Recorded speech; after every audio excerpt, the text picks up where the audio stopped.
आपण इथे तेल तापवलंय, तेल चांगलं तापले, त्यात आपण टाकू जिरे, कांदा,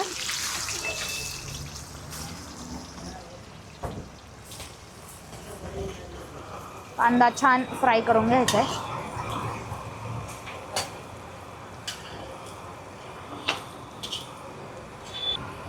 कांदा फ्राय होणं खूप गरजेचं आहे.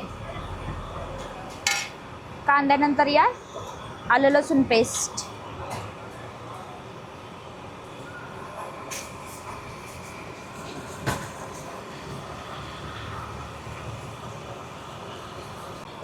कांदा छान झालाय आपला गोल्डन. त्यात आपण टोमॅटो टाकू.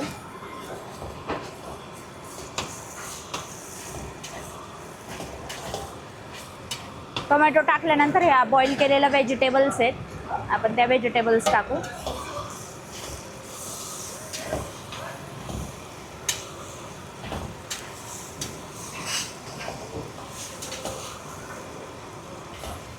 हे सर्व आपलं मस्त आता फ्राय करून झाले. आता यात आपण हे मसाले टाकायचे आहेत, बेसिक मसाले. म्हणजे यात हळद आहे, धना पावडर आहे, बिर्याणी मसाला आहे, तिखट आहे.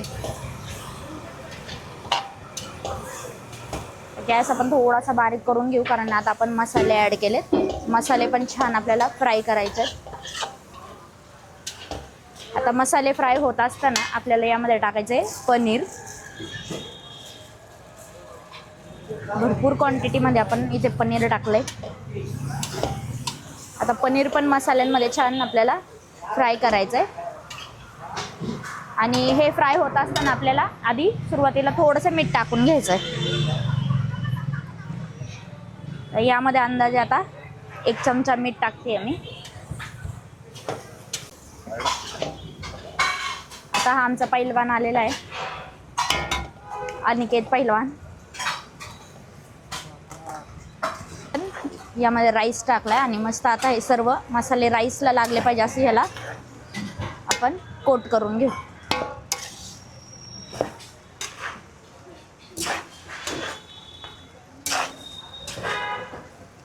बघा आता यामध्ये तुम्हाला इथे क्वालिटी दिसतच असेल, यामध्ये काहीच ॲड केलेलं नाही आपण. बाहेर आता तुम्ही जर गेलेत यामध्ये बरं टेस्टिंग पावडर वगैरे सर्व ॲड करतात.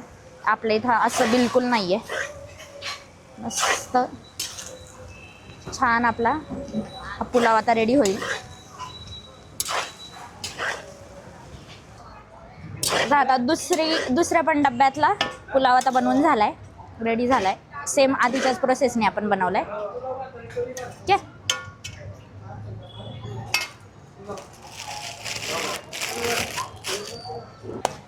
राईस आता काढून घेऊ आपण.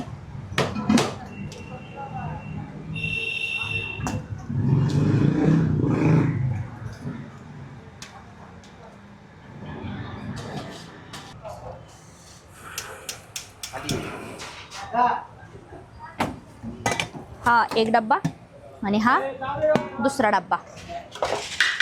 हा एक आणि हा एक. पुलाव डन. पुलाव डन. थालीपीठचं काम सुरू.